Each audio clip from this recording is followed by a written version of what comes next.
الحمد لله رب العالمين والصلاة والسلام على رسوله محمد وآله وأصحابه أجمعين. أما بعد، أعوذ بالله من الشيطان الرجيم. إذ قال الله يا عيسى إني متوفيك ورافعك إلي. اللہ تعالیٰ نے عیسیٰ علیہ السلام سے دو وعدے کیے. ایک تو یہ کہ میں تجھے اپنے پاس اٹھاؤں گا اور تجھے ماروں گا بھی، وفات بھی دوں گا، تجھے موت بھی آئے گی. یہ دو باتیں کی اللہ تعالیٰ نے عیسیٰ علیہ السلام سے. تجھے وفات بھی دوں گا اور تجھے اپنے پاس آسمانوں پر بھی اٹھاؤں گا. لیکن یہ نہیں بتایا کہ پہلے کون سا ہوگا. یہ حدیث میں آ گیا ہے کہ پہلے اللہ ان کو اٹھائے گا. بخاری مسلم کی حدیثیں کہ اللہ تعالیٰ نے بلکہ ان کو اٹھا لیا آسمانوں پر اور قیامت سے پہلے اترے گے اور پھر موت آئے گی. اب یہاں اللہ نے دو باتوں کا ذکر کیا. اس قال اللہ، جب اللہ نے کہا اے عیسیٰ انی متوفی کا، میں تجھے وفات بھی دینے والا ہوں، ورافعک الیہ، اور تجھے اپنی طرف بھی اٹھانے والا ہوں. تو یہ دو باتیں جمع ہیں، ترتیب نہیں ہے. یہ واو ہے اور یعنی یہ دو کام ہوں گے. ایک میں تجھے اٹھاؤں گا، ایک میں موت دوں گا. تو حدیث قرآن کی تفسیر کرتی ہے. تو حدیث نے بتا دیا کہ اٹھانا پہلے، موت بعد میں ہے. اب یہ جو مرزئی ہیں جنہوں نے غلام احمد قادیانی کو کھڑا کیا، کبھی کہتے ہیں کہ یہ نبی ہے، کبھی کچھ، اور یہ بھی ان کا دعویٰ ہے کہ مسیح موعود ہے. جو آنا ہے نا مسیح، وہ یہ آ گیا ہے. اچھا دیکھو ہوشیاری کیسی ہے کہ ان کا نام ہے عیسیٰ. غلام احمد کا نام عیسیٰ نہیں کہا. وہ عیسیٰ کہتے تو کہتے یہ تو غلام احمد ہے. تو کیا کہا؟ مسیح. عیسیٰ علیہ السلام کا لقب ہے مسیح. کیا معنی مسیح کا؟ ہاتھ پھیرتے تھے کوڑی کو، پھر بحری کو، وہ ٹھیک ہو جاتا تھا. تو ان کا لقب تھا مسیح. تو غلام احمد کے لیے لقب لیا گیا مسیح، نام نہیں لیا گیا، کیونکہ نام تو عیسیٰ ہے، اس کا غلام احمد ہے. نام میں وہ بات نہیں چل رہی تھی. مسیح لقب لیا. کیا کہا؟ مسیح موعود، مسیح جس کا وعدہ کیا گیا ہے. تو حدیثوں میں موجود ہے کہ مسیح آئے گا، یعنی عیسیٰ علیہ السلام آئے گا. تو انہوں نے اپنی وہ جگہ بنانے کے لیے غلام احمد قادیانی کو کہا مسیح موعود، مسیح جس کا وعدہ کیا گیا. اور یہ قرآن مجید کی آیت ہے. یہاں سے وہ دلیل لیتے ہیں کہ دیکھو جی اللہ نے کہا میں تجھے وفات دوں گا اور تجھے اٹھاؤں گا. تو وفات پہلے ہے، اٹھانا کیا ہے؟ روح. اللہ نے وفات دی اور تجھ کو میں اپنے اٹھاؤں گا. روح اٹھائی. روح تو سب کی اٹھتی ہے، یعنی بات، لیکن لوگوں کو تو علم نہیں ہوتا نا. تو بات اپنی چلانے کے لیے پہلے وہ دھاندلی کی کہ غلام احمد کو مسیح کہا، مسیح موعود جس کا وعدہ کیا گیا. اور پھر یہاں ترتیب نہیں ہے، واو جمع کے لیے آتی ہے، سما ہوتا ہے ترتیب کے لیے. یہ کام پھر، یہ عربی میں سما ہوتا ہے ترتیب کے لیے، واو جمع کے لیے. اللہ کہتا ہے میں دو کام کروں گا. پہلے کون سا، دوسرا کون سا، وہ حدیث نے وضاحت کر دی کہ پہلے اٹھائے گئے. اب ان کا دل پسند موضوع مرزائیوں کا، قادیانیوں کا، مسلمانوں کے ساتھ یہ ہوتا ہے حیات مسیح، وفات مسیح. کیا مطلب؟ کہ پہلے ہم یہ بات کریں گے کہ عیسیٰ علیہ السلام زندہ ہیں یا فوت ہو گئے. یہ موضوع لیتے ہیں عام طور پر. حالانکہ سیدھی سی بات ہے، عیسیٰ علیہ السلام فوت ہوئے ہیں یا زندہ ہوئے، تمہیں اس سے کیا مطلب؟ غلام احمد قادیانی کی بات کرو جو وہاں گرداسپور ضلع میں قادیان، اس کی بات کرو. جھگڑا تو یہ، لیکن نہیں، ہوشیاری چلاکی حیات مسیح، یہ ان کا دل پسند موضوع ہے. اب میں آپ کو بتاتا ہوں کہ یہ موضوع یہ کیوں چھیڑتے ہیں. 3 فائدے ہوتے ہیں مرزائیوں کو اس موضوع سے، 3، اس لیے وہ اس موضوع کو چھیڑتے ہیں. پہلا فائدہ ان کو کیا ہوتا ہے کہ جب مرزائی ادھر سے بات کرتا ہے تو یہ ایت پڑھے گا نا، اپنا مطلب، جیسے قبر پرست ایتیں پڑھتے ہیں اپنا مطلب نکالتے ہیں. یہودی نہیں پڑھتے تھے اور اپنا مطلب نکالتے تھے. خود بدلتے نہیں، قرآن کو بدل دیتے ہیں، یہ تو ہوا ہے۔ تو وہ ایتیں پڑھے گا مرزائی، ادھر سے مسلمان عالم بھی ایتیں پڑھے گا۔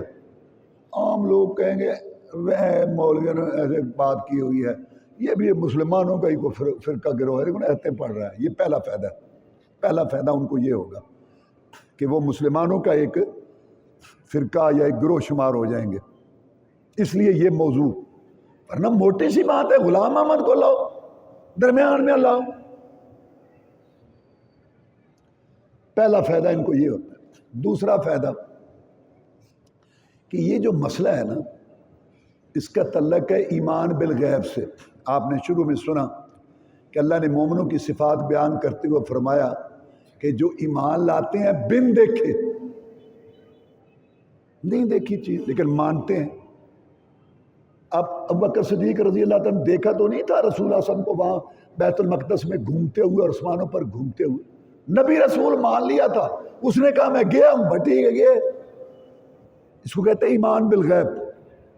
تو عیسیٰ علیہ السلام کا چوتھے آسمان پر چلے جانا، بخاری شریف مسلم کی حدیث ہے، ہمارے پیغمبر صلی اللہ علیہ وسلم نے قسم اٹھا کے فرمایا کہ وہ آئے گا تمہارے اندر قیامت سے پہلے۔ ہم رسول محمد کو نبی مانتے ہیں، ہم مانتے ہیں۔ اب یہ مسئلہ ہے بن دیکھے کا، یعنی سراسر ایمان۔ عقل کا اس میں کیا ہے؟ تو لوگ جو ہیں عام طور پر عقل سے سوچتے ہوتے وہ بے عقل ہے، جو عقل کو آگے کرتے ہیں نا۔ عقل تو اللہ نے دی تھی قرآن نہیں سمجھنے کے لیے، سب سے پہلے عقل استعمال کی اللہ کو شیطان نے۔ سب سے پہلے دیکھو عقل اللہ نے دی ہے کہ اللہ کا پیغام قرآن سمجھنے کے لیے، رسول کی حدیث سمجھنے کے لیے، پھر تو عقل ٹھیک ہے۔ اگر عقل معارضہ کرے، یہ ایت کیوں، اللہ نے یہ کیوں کہا، نبی نے یہ کیوں کہا، یہ سمجھنا نہیں ہے، یہ بغاوت ہے۔ شیطان نے بغاوت کی۔ اللہ نے کہا آدم کا احترام کر، رسول انا خیر منہ خلقتنی من نار وخلقتہ من طین، حکم دیتے ہوئے دیکھ تو صحیح، میں آگ سے پیدا ہوا، یہ مٹی سے، میں سے۔ تو سب سے پہلے اللہ کے حکم کے مقابلہ میں عقل استعمال شیطان نے کی۔ لہذا جو قرآن حدیث کے آگے عقل استعمال کا، وہ بے عقل ہے، وہ بے عقل ہے، کوئی عقل نہیں ہے ان کو۔ اچھا یہ بھی بات سن لو، اسلام قرآن عقل کے مطابق، لیکن عقل عبد الرحمن محمد دین پرویز سر سید کی نہیں، پوری دنیا کی عقل کل کے مطابق ہے دین۔ ساری دنیا کے عقل مند متفق ہو جائے کہ اللہ نے جو بات کی ہے معاذ اللہ یہ غلط ہے، جو رسول اللہ سے بھی غلط ہے، آج صحیح ہوگی کل۔ یہ مکھی کا مسئلہ، رسول اللہ صلی اللہ علیہ وسلم نے فرمایا کہ مکھی جب کھانے میں پٹ ڈبوتی ہے بیماری والا، تم اس کو ڈبو کے اندر نکالو تاکہ شفا والا پر برابر، بعد میں تمہاری مرضی ہے دودھ پیو نہ پیو۔ اسلام یہ نہیں کہتے ضرور کھاؤ، نہیں، تمہاری مرضی ہے دودھ استعمال کرو نا۔ لوگ نا مغالطہ دیتے ہیں، اسلام تمہیں کب کہتے ہیں کہ وہ ضرور کھاؤ، لیکن اسلام کہتے ہیں ایسے کرو۔ بڑی باتیں کرتے تھے میڈیکل سائنس، اب کہتے ہیں کہ مکھی کے پر سے جو بیماری لگتی ہے اس کے شفا اس انجیکشن میں جو مکھی کے پر سے نا، یہ نہ بھی کہتے ہم نے ماننا تو خیر۔ تو یہ جو ہے نا، یہ عقل کو آگے، یہ بے عقل ہے۔ میں کہا کرتا ہوں عقل نیچے رکھ کے بیٹھ کے بات کرتے ہیں۔ تو خیر میں یہ کہہ رہا تھا کہ اس مسئلے کا تعلق ایمان بالغیب سے ہے۔ لوگ عقل کو مرزائی کہے گا لو جی دنیا چاند پہ پہنچ گئی، مولوی صاحب کہہ رہے ہیں ایک آدمی چوتھے آسمان پہ کھاتا کہاں ہے، پیتا کہاں ہے، پیشاب پخانا، ہاں اچھا یہ فائدہ مرزائیوں کو ہو گیا۔ اب لوگوں کو اتنا علم تو ہے نہیں، ہر ایک ہیں بے عقل اور عقل کو آگے سوچتے ہیں۔ حالانکہ یہ کوئی نہیں سوچتا کہ حدیث میں رسول اللہ فرمایا قسم قسم کے کھانے جنتی کھائیں گے، ایک ڈکار آئے گا، خوشبو ہوئے گی اور وہ اس کی پھیل جائے گی اور ہر شے ہضم ہو جائے گی۔ جو کھلا رہا ہے وہ ہضم نہیں کر سکتا۔ تو دوسرا فائدہ ان کو یہ ہوتا، اس لیے یہ موضوع لاتے ہیں۔ اور تیسرا فائدہ ان کو، اگر مرزائی جیت گیا بلے بلے، ساری مرزائیت جیت گئی، غلام احمد قادیانی جیت گیا، اور اگر ہار گئے تو اس مسئلے میں آ رہے ہیں نا کہ عیسیٰ علیہ السلام زندہ ہیں یا فوت ہوئے۔ غلام احمد قادیانی تو مقدس گائے کی طرف پیچھے محفوظ ہے۔ یہ ہے چلاکی ان کی، اکثر یہ جاتے مسیح کو ذرا۔ اچھا میں آپ کو چھوٹا سا واقعہ سنا دیتا ہوں، شاید اس میں آپ کو فائدہ بھی ہو جائے۔ میں مدینہ سے فارغ ہوا تو میں کراچی، مجھے سعودی عرب والوں نے کراچی بھیجا پڑھانے کے لیے، میں ان کی طرف سے پڑھاتا رہا ہوں. اب میں ریٹائر ہوں. رسول اللہ صلی اللہ علیہ وسلم کی عمر ہے نا 63 سال، تو وہ 63 سال پہ ریٹائر کرتے ہیں. تو آپ کو خود سمجھ آ گئی ہوگی کہ میں 63 سال سے اوپر کا ہوں. ویسے انہوں نے میرے 2 سال بڑھائے خوش ہو کے الحمدللہ. ایک ہمارے بھائی ہیں، بڑے مفتی ہیں جماعت کے، شیخ عبدالستار حماد، وہ میرے ساتھی ہیں، یہاں بھی ہم نے پڑھا اکٹھے، وہاں بھی. ان کے اور میرے دونوں کے 2 سال انہوں نے اور بڑھائے. خیر اب وہ بھی گزر گئے. تو جب میں وہاں آیا کراچی میں، جاؤں بکر اسلامیہ، وہاں میں شروع کیا تو پڑھانے. تو ایک جگہ میں ماڈل کروں میں جمعہ پڑھاتا تھا.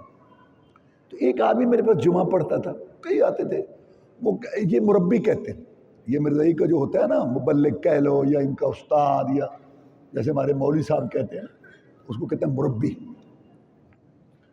کہتا ہے جی ایک مربی میرے پیچھے پڑا ہوا ہے، وہ کہتا ہے میرے ساتھ بات کرو، اپنے وہ خطیب صاحب کی بات کرواؤ. میں نیا نیا پڑھ کے آیا ہیں، 2 حرف جو مجھے اللہ نے دیے، میں کوئی عالم تو اب بھی میں کوئی عالم تو نہیں، میں اپنا بس بڑا موٹا جڑا کوئی ہے پڑھائی جانا. ہم مناظرہ یہ آپ کو پتہ ہے. میں یار مجھے مناظروں کا پتہ نہیں، آرام سے جمعہ پڑھا کرو، اور بھی جو پڑھتے ہیں تو جمعہ پڑھو بس آرام سے، ٹھیک ہے. پھر وہ یار وہ بہت تنگ کرتا ہے. اچھا بھائی ٹھیک ہے. میں نے ٹائم دے دیا، اور ٹائم دیا عصر کے بعد یعنی مغرب سے پہلے. بس میں مصروف رہا ادھر ادھر بس. تو میں نے سوچا کہ جس دن اس نے آنا ہے نا، مجھے تو اتنا پتہ نہیں ہے نا مناظروں کا، اب بھی نہیں پتہ. ہمارے ہیں ماشاءاللہ شیوخ ہماری جماعت میں الحمدللہ مناظرے کرتے ہیں، موجود ہیں. خیر تو میں نے کہا اس دن میں کچھ پڑھوں گا، سوچوں گا ان کے متعلق. میرے مہمان آ گئے، اب میں اس میں مصروف ہو گیا. اب شام کا ٹائم قریب ہو گیا، نہ میں نے کوئی مطالعہ کیا، نہ میں نے کچھ دیکھا. تو میں نے دعا کی کہ یا اللہ آج نہ آئے ہو، یا اللہ اس کو نہ لانا، یا اللہ وہ نہ آئے. میں یہ دعا کرتا یا خواہش کرتا رہا.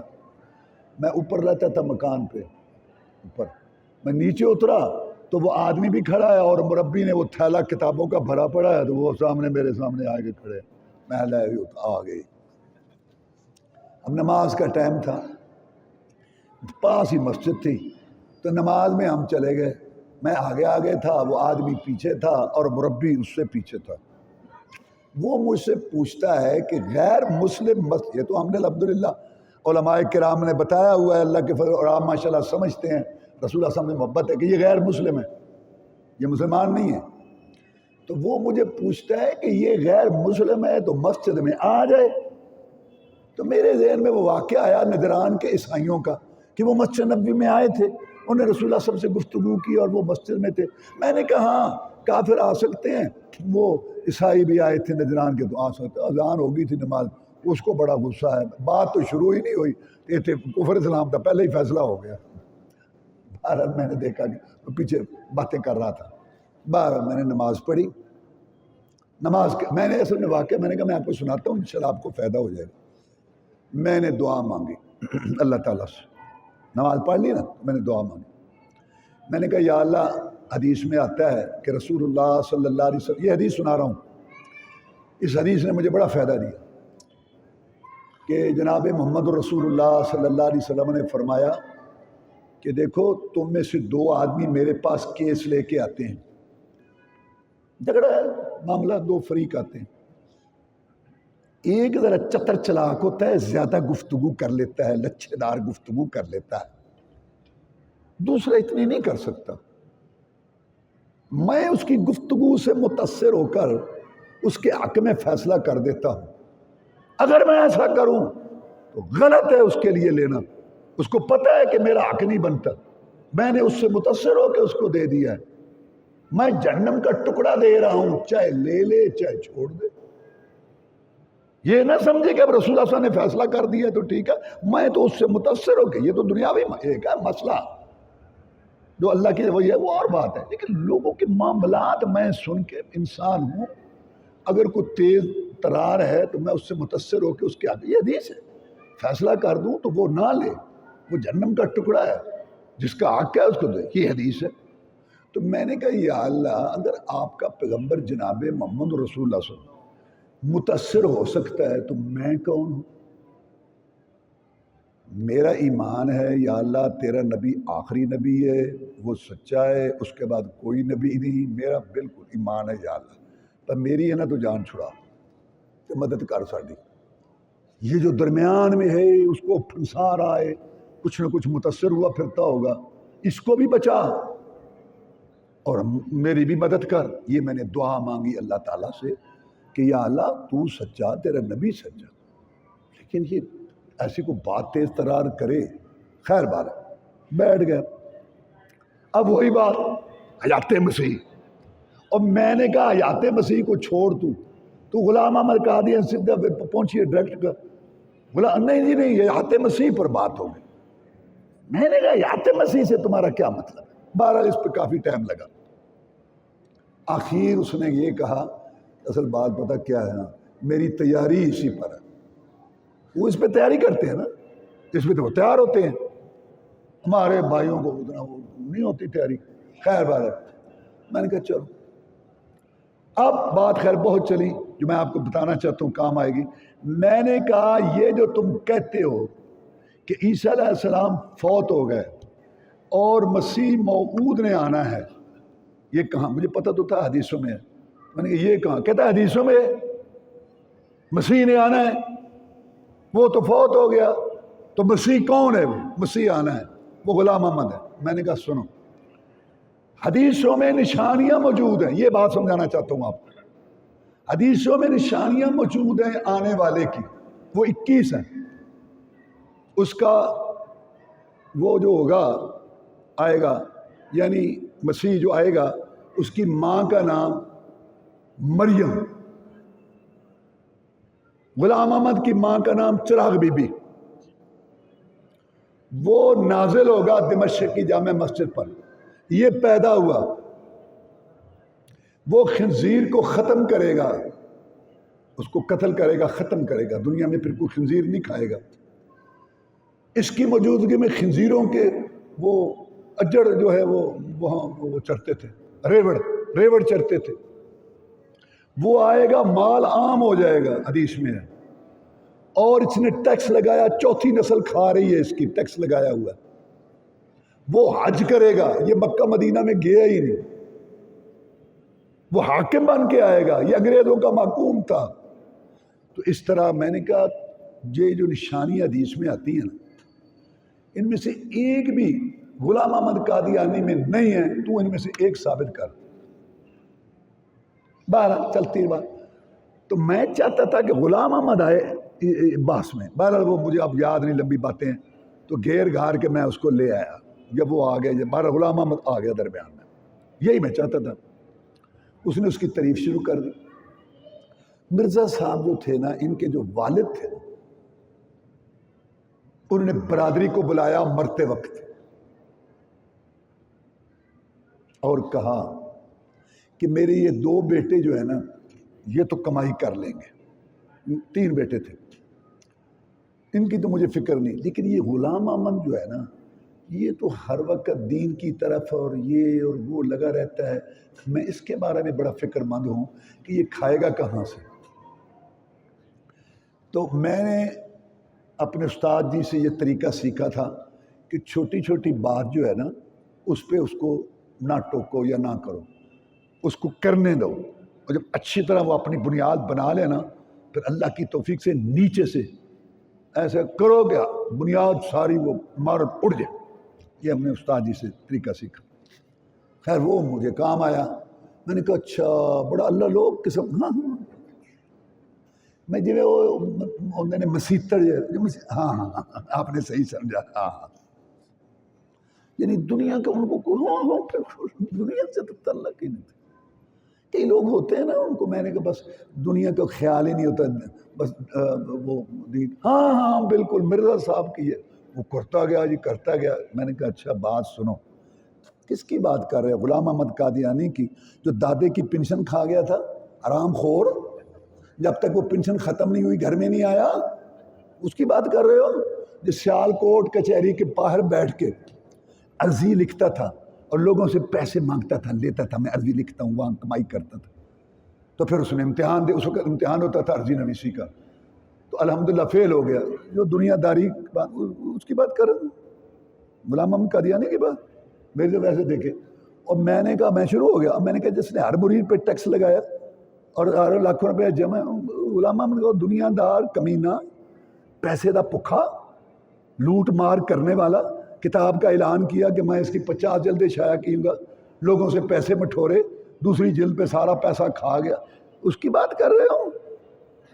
ایسے میں نے 5 سال جب چھوڑی نا، چھوڑی کیا، صحیح باتیں تھی.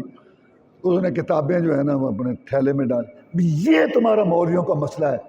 مرزا صاحب کے تم یہ ویسے ان کا پوائنٹ ہے، کہتے ہیں یہ بد اخلاق ہوتے ہیں مولوی. بد اخلاق نہیں ہوتے، وہ جب ایسی باتیں کرتے ہیں نا وہ گالیاں دیتے ہیں. صفحہ صفحہ بھرا ہے گالی، وہ تو خیر موضوع نہیں ہے میرا، صفحہ صفحہ گالیوں کا بھرا ہوا ہے. جب مولوی صاحب یہ باتیں کرتے ہیں تو پھر وہ بات آتی ہے، وہ کہتے ہیں مولوی بد اخلاق ہے، مرزا کے جانی دشمن. تو اس نے کتابیں اس میں وہ رکھنی شروع کر دی. بھائی یہ مسئلہ ہے تم لوگ، تم مرزا تم. میں دل سے کہنا کہ شکر ہے دعا قبول ہوئی، بلیڈ کتاباں جان چھوڑ میرے. بات ہے نا، وہ مہمان جو آئے ہوئے تھے تو میں نے نیت کی تھی اس کے لیے بھی، یہ بھی آخر مہمان ہے تو جو کچھ اس وقت موجود تھا میں کہ نہیں، یہ تو ہمارے رسول اللہ صلی اللہ علیہ وسلم کا یہ اخلاق ہے، ہمیں تعلیم دی ہوئی ہے. آخری وقت میں وصیت کی تھی کہ آنے والوں کا خیال رکھنا وہ تو ہمارا ایک فرض ہے نا. خیر وجہ یہ میں نے اصل میں وہ واقعہ یاد آ گیا تو میں نے کہا چلو آپ کو مقصد کہنے کا یہ تو یہ اس اصل مسئلہ یہ آپ کو بتانا تھا تاکہ آپ اس پہ ذہنی طور پر نا وہ تیار رہیں. اس کے بعد اللہ تعالیٰ نے ابراہیم علیہ السلام کا تذکرہ بیان کیا، کیونکہ میں نے بتایا تھا نا کہ سورۃ بقرہ میں یہودیوں سے بات تھی، آل عمران میں عیسائیوں سے بات ہے. سورۃ فاتحہ میں نے بتایا تھا آپ کو غیر المغضوب علیہم الضالین، مغضوب علیہم یہودی، تو سورۃ بقرہ میں یہودیوں کی بات. الضالین گمراہ، تو سورۃ آل عمران میں عیسائیوں کی بات.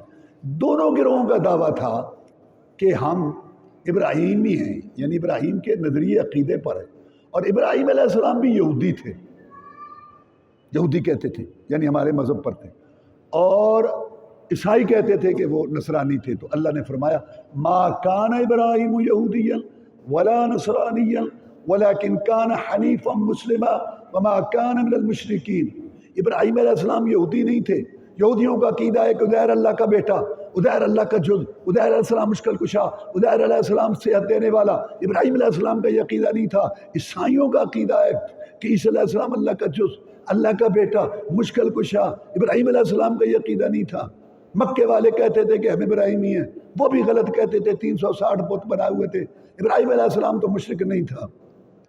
یا اللہ ابراہیم علیہ السلام کون تھا؟ حنیفا مسلمہ، یک طرفہ، اللہ کے لیے دینا، اللہ کے لیے روکنا، اللہ کے لیے جوڑنا، اللہ کے لیے توڑنا، اللہ کے لیے محبت، اللہ کے لیے دشمنی. برادری سے ٹکرایا، حکومت کے سامنے کھڑا ہوا، گھر سے بے گھر ہوا، بھی بچے کو جنگل میں چھوڑا، آگ کے شعلوں کے سپرد ہوا. بوڑھے ابراہیم نے بچے کے گلے پہ چھری رکھ دی. یا اللہ ابراہیم پر راضی ہو جانا کہ میں ابراہیم کے دل کے بال و تدیوں میں تیرے بغیر کسی کی محبت نہیں. حنیفہ یک طرفہ مسلمہ فرما بردار تھا، ان کا کوئی تعلق نہیں. تو یا اللہ کون ہے پھر ابراہیمی؟ اللہ نے آگے فرمایا ان اول الناس ابراہیم للذین اتبعوہ بعد النبی. سارے لوگوں میں سے ابراہیم علیہ السلام کے قریب کون ہے؟ محمد الرسول اللہ اور اس کے سچے پیروکار یہ ہیں. اور جو عقیدہ رکھتے ہیں کہ محمد الرسول نور من نور اللہ ہے، اللہ کے نور میں سے نور ہے، جز ہے، ہر کلمے پر مشکل کشا بنائے ہوئے، ہر علاقے کا علیحدہ ہی داتا، ہر علاقے کا علیحدہ ہی حاجت روا. اور یہ سارے سنتے ہیں ان کا کیا تعلق ہے ابراہیم علیہ السلام سے؟ چل لاکھ کی قربانی کر لیں. کوئی ابراہیمی نہیں ہے. ابراہیمی کون ہے؟ محمد رسول اللہ صلی اللہ علیہ وسلم اور اس کے سچے پیروکار. اس کے بعد اللہ تعالیٰ نے یہودیوں کی ایک سازش بیان کی کہ یہودی یہ تھے نا پڑھے لکھے بدماش، نبیوں رسولوں کی اولاد. لکھا تھا تورات اور انجیل کے اندر آخری نبی ہے محمد صلی اللہ علیہ وسلم، لیکن ان پڑھ لوگ تھے بدو قسم کے، مکے اور یہ سارے عرب والے. ان کو کہا تمہیں بڑا پتہ ہے کہ محمد نبی ہے صلی اللہ علیہ وسلم، اگر یہ نبی ہوتا تو ہمیں نہ پتہ ہوتا. جھوٹ بولتے، ان کو بہکاتے. ایک طریقہ یہ لکھا تھا، رکھا تھا، صبح ٹائم ایمان لاؤ، مسلمان ہو جاؤ، مسلمان خوش ہو جائیں گے، اور شام کو واپس آ جاؤ تاکہ کئی لوگ واپس آ جائیں گے کہ یار یہ کتابوں والے نبی زادے، رسول زادے، صاحب زادے یہ گئے ہیں واپس آئے ہیں، کچھ دیکھ کے آئے ہیں. تو اس طریقے سے کئی اور یہ بھی ایک سازش چلی. اللہ نے پھر بتا دی اللہ تعالیٰ نے تجھے ساری بات رسول اللہ صلی اللہ علیہ وسلم کو وحی کے ذریعے بتا دیتے تھے۔ اس کے بعد اللہ تعالیٰ نے یہودیوں کے متعلق، مسلمان بھی اس میں شامل ہیں، کہ جو لوگ وعدہ کر کے، قسم اٹھا کے، نظر مان کے اس کو توڑتے ہیں اور اس کے اوپر جو ہے دنیا کا مال نذرانے مانے سلانے بٹورتے ہیں، آخرت میں ان کا کوئی حصہ نہیں ہے، جو دین چھپاتے ہیں اور لوگوں کو غلط باتیں بتاتے ہیں قسمیں اٹھا اٹھا کے، نہ اللہ ان سے کلام کرے گا، نہ اللہ ان کی طرف دیکھے گا، نہ اللہ ان کو پاک کرے گا، اور جن کو اللہ پاک کرے گا گناہوں سے ان کو اللہ تعالیٰ جنت دے گا۔ اس کے بعد اللہ تبارک و تعالیٰ نے ارشاد فرمایا وَإِذَا أَخَذَ اللَّهُ مِيثَاقَكُمْ، وَإِذَا أَخَذَ اللَّهُ مِيثَاقَ النَّبِيِّ، یہ 81 نمبر ہے۔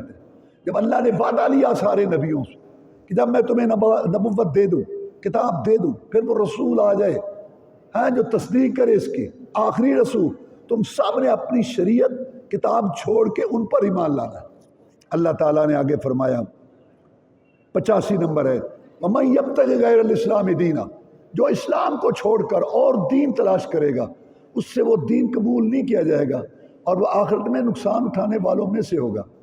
تیسرا پارہ ختم ہو رہا ہے۔ اللہ فرماتے ہیں یہ جو لوگ بغاوت کرنے والے ہیں، جو اسی کفر شرک پر مریں گے، قیامت کے دن زمین جتنا سونا بھی دیں تو ان سے یہ نہیں لیا جائے گا اور ان کو نہیں چھوڑا جائے گا۔ چوتھا پارہ شروع ہو رہا ہے۔ اللہ فرماتے ہیں تم ہرگز نہیں نیکی کو پہنچ سکتے حتیٰ کہ خرچ کرو پسندیدہ چیز، پسندیدہ چیز۔ ایک صحابی نے اب یہ آیت سنی، اس نے کہا اللہ کے رسول، اللہ کہتا ہے پسندیدہ چیز دو، یہ جو 600 کھجوروں والا باغ میرا، مجھے سب سے زیادہ یہ پسند ہے بیروہاں، میں اپنے اللہ تبارک و تعالیٰ کی راہ میں اس کو خرچ کرتا ہوں اور میں دیتا ہوں، پسندیدہ چیز میری یہ ہے۔ پسندیدہ یہ نہیں روٹی جل گئی فقیر کو دے دو، جوتی سوکھتا آ گئے تنگ آ گئی فقیر کو دے دو، پھٹے پرانے کپڑے فقیر کو دے دو، چاول جو ہے نا بسے ہوئے فقیر کو دے۔ بھائی اس کا بھی اجر اللہ تمہیں دے گا، اچھی چیز دو نا اللہ تعالیٰ کی راہ میں۔ تو یہ جو لوگ باتیں کرتے ہیں نا، کہ ان کی باتیں کبھی صحیح بھی ہوتی ہیں جو شادیوں پہ آ جاتے ہیں۔ تو ایک نے کہا اوئے کی ہویا، کہنا میں نے خواب آیا، پھر تو میں ویکھیا رب دے کول ٹیرے لگے نے، سڑیاں روٹیاں دے، ٹوٹیاں جتیاں دے، پھٹے پرانے کپڑیاں دے، بسے چوڑاں دے، او بو پئی آوے تے ڈھیر لگے۔ میں پوچھا یا اللہ ایک ہی کہتا میرے بندے نے تحفے بھیجے ہیں، انا للہ و انا الیہ، اچھی چیز دو اللہ کی راہ میں۔ آگے اللہ تبارک و تعالیٰ نے ذکر کیا مکہ مکرمہ کا اور بیت اللہ شریف، ان اول بیت وضع للناس للذی ببکۃ مبارکا ھدی للعالمین، مکہ میں سب سے پہلا جو گھر بنایا گیا، یہ سب سے پہلا بیت المقدس سے یہ پہلے بنا ہے، یہ اللہ تعالیٰ کا گھر ہے، اس میں بڑی نشانیاں ہیں، مقام ابراہیم ہے، اور اللہ کے لیے لوگوں پر حج فرض جو طاقت رکھے۔ رسول اللہ سب سے پوچھا گیا یہ حج کی طاقت کیا ہے؟ ہمیں سواری، اس کا کرایہ، رستے کا خرچ۔ آگے فرمایا من کفر ان اللہ غنی عن العالمین، اس کا مطلب ہے جو باوجود طاقت کے حج نہیں کرتا اللہ اس سے بے پرواہ ہے، وہ یہودیوں کے مرے یا عیسائیوں کے مرے۔ آگے اللہ تعالیٰ نے فرمایا 102 نمبر آیت کے اندر یا ایھا الذین آمنوا اتقوا اللہ حق تقاتہ ولا تموتن الا وانتم مسلمون، اے ایمان والو اللہ سے ڈر جاؤ جیسے ڈرنے کا حق ہے۔ یہ کیا مطلب ہے جیسے ڈرنے کا حق ہے؟ عقیدہ رکھنے سے پہلے، نماز پڑھنے سے پہلے، درود شریف پڑھنے سے پہلے، وظیفہ پڑھنے سے پہلے، اور دیکھنے سے پہلے، سننے سے پہلے، شکل صورت بنانے سے پہلے، لباس بنانے سے پہلے، شادی کبھی کا پروگرام بنانے سے پہلے، بیوی بیٹی کا لباس بنانے سے پہلے، گھر کا ماحول دیکھنے سے پہلے، مال کمانے خرچ کرنے سے پہلے دیکھو کہ اللہ نے غلام کو اجازت دی ہے۔ یہ مطلب ہے کہ اللہ سے ڈرو جیسے ڈرنے کا حق ہے۔ 15 سال سے حرام کھا رہا ہے، 10 سال سے جھوٹ بول رہا ہے، 5 سال سے بے نماز، فحشی اور ریانی ہے، گندی ننگی تصویریں، دھوکہ، سود، جوا، ڈنڈی مارنا، حرام خوری، خیال ہے یا اللہ توبہ، سچی سرکار معافی، سچی جناب، یہ ڈرم ہے، یہ ڈرم ہے۔ اللہ سے ڈرو جیسے ڈرنے کا حق ہے۔ چھوڑو ان باتوں کو، چھوڑو ان باتوں کو جو تم نے اپنائی ہوئی ہیں، اللہ تعالیٰ سے معافی مانگو، اور اللہ کا وعدہ ہے ہماری پہاڑ جتنے گناہ بھی ہوں 3 شرطیں پوری کرو میں سارے معاف کر دوں گا۔ پہلی بات کہ ان گناہوں پہ شرمندگی ہو، نمبر 2 ان کو پہلی بات چھوڑو، نمبر 2 ان پہ شرمندگی ہو، نمبر 3 آئندہ نہ کرنے کا پکا وعدہ ہو، سارے گناہ معاف۔ اگر پھر توبہ ٹوٹ جائے پھر سچی کرو، پھر ٹوٹ جائے پھر سچی کرو، 70 دفعہ بھی دن میں گناہ ہو، جب بھی توبہ کرو سچی کرو، حتیٰ کہ شیطان اکتا کے تمہارا پیچھا چھوڑ دے۔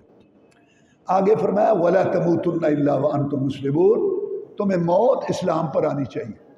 ہمیں پتہ ہے کہ کب مرنا ہے، کیا مطلب ہے اس کا اسلام پر؟ اس کا مطلب ہے ہر وقت تیاری میں رہو، عقیدہ ٹھیک ہے، نماز کی پابندی ہے، گھر کا ماحول ہے، کسی کا مال تو نہیں کھایا ہو۔ اس وقت میری موت آ جائے تو میں اللہ کے پاس جانے کی پوزیشن میں ہوں، تو جب بھی موت آئے گی، یہ جو شیڈول، ابھی تو میں جوان ہوں، دیکھی جائے گی دیکھی جائے گی، توبہ اللہ بھی پھر کہتا ہے دیکھی جائے گی۔ اب ایک صحابی کا واقعہ سن لو، جناب خبیب رضی اللہ تعالیٰ مکہ والوں کے ہتھے چڑھ گئے، جب ان کو سولی دیا جانے لگا، شہید کیا جانے لگا، تو انہوں نے کہا کہ اپنی زندگی کی آخری خواہش بتاؤ۔ کہا 2 رکعت نماز پڑھنا چاہتے، کہتا پڑھ لے۔ نماز سے فارغ ہوئے، کہتے آج اللہ سے دنیا میں آخری ملاقات تھی، یہ نماز ملاقات ہے۔ بڑا سرور آ رہا تھا، میرا دل چاہتا تھا کہ نماز کو لمبا کروں، یہ سوچ کر میں نے مختصر کر دی کہ کہیں تم یہ نہ سمجھو کہ محمد کے ساتھی موت سے ڈرتے ہیں۔ ان کو مرتے وقت بھی بزدلی کا طعنہ برداشت نہیں تھا۔ ہم گھر سے آتے ہیں، ہمیں سکون سے، مسجد میں شور، پکا کس نے چلایا، ٹائم ہو گیا نہیں ہوگا، ان گھڑیوں کو غنیمت سمجھو مسجد میں۔ صحابہ کرام آ کے قرآن پڑھتے، نماز پڑھتے، جب جماعت کھڑی ہے تو مل جاتا۔ اس کے بعد زندہ خبیب کی بوٹیاں کٹیں، چریاں چلیں، برچیاں چلیں، خون کے فوارے جارے ہوئے، اسلامی تاریخ کا باب جرأت، شجاعت، غیرت کا روشن ہوا۔ ایک بے وقوف آگے لگا، آیا مزہ جہاد کرنے کا، بڑا جہاد کرتا تھا، آیا ہی مزہ جہاد۔ اب تو ویسے تو سوچتا ہوگا کہ تیرے پیغمبر کو ہم پکڑ لیں اور تجھے چھوڑ دیں۔ بتھرا ہوا شیر بولا، اللہ کی قسم تم ہمیں سمجھے ہی نہیں، میں تو یہ بھی برداشت نہیں کرتا کہ تم مجھے چھوڑ دو اور اس کے بدلے میں میرے پیغمبر سے سمجھو 300 میل دور ساتھیوں میں بیٹھے ہیں مدینہ شریف، ان کے پاؤں میں کانٹا بھی چبھے۔ کھڑا ہے رسول اللہ صلی اللہ علیہ وسلم کا صحابی، جہاد کا لمبردار کھڑا ہے، جو کرنا ہے کرو، کھڑا ہے کھڑا ہے۔ اس کے بعد انہیں سولی پہ چڑھایا اور تیروں کی بارش کی۔ جب جان نکلنے لگی تو کہتے ہیں لست ابالی حین اقتل مسلما علی ای جنب کان للہ مصرعی۔ نماز پڑھتا تھا، جہاد کرتا تھا، مجاہدین کا ساتھ دیتا تھا، اپنے آپ کو اس قابل نہیں سمجھتا تھا کبھی شہادت کی موت بھی ملے گی۔ آج جب کہ شہادت کی موت کا فیصلہ ہو رہا ہے تو میں خوش ہوں، جیسا بھی تھا اللہ نے قبول کر لیا۔ لیکن رات کی نیند اڑی رہتی تھی، دن کا چین قربان رہتا تھا، یہ فکر لگی رہتی تھی پتہ نہیں میرا اخیر کیسا ہوگا، پتہ نہیں میرا انجام کیسا ہوگا، پتہ نہیں میری موت کیسے آئے گی۔ ہر وقت مجھے یہ فکر رہتی تھی۔ آج جب کہ میں اسلام پر مر رہا ہوں، ایمان پر کٹ رہا ہوں، میری ساری پریشانی دور ہو گئی، کوئی اب مجھے غم نہیں، مجھے یہی غم تھا کہ میرا اخیر اچھا ہو۔ آج جب کہ میں اسلام پر کٹ رہا ہوں، اب میری لاش آگے گرے، پیچھے گرے، دائیں گرے، بائیں گرے، مجھے کوئی پرواہ نہیں ہے، میری لاش کے ٹکڑے کریں، مجھے کوئی فکر نہیں۔ مجھے یہی بات تھی وَلَا تَمُوتُنَّ إِلَّا وَأَنْتُمْ مُسْلِمُونَ، تمہیں موت اسلام پر آنی چاہیے۔ آخر دعوانا الحمدللہ۔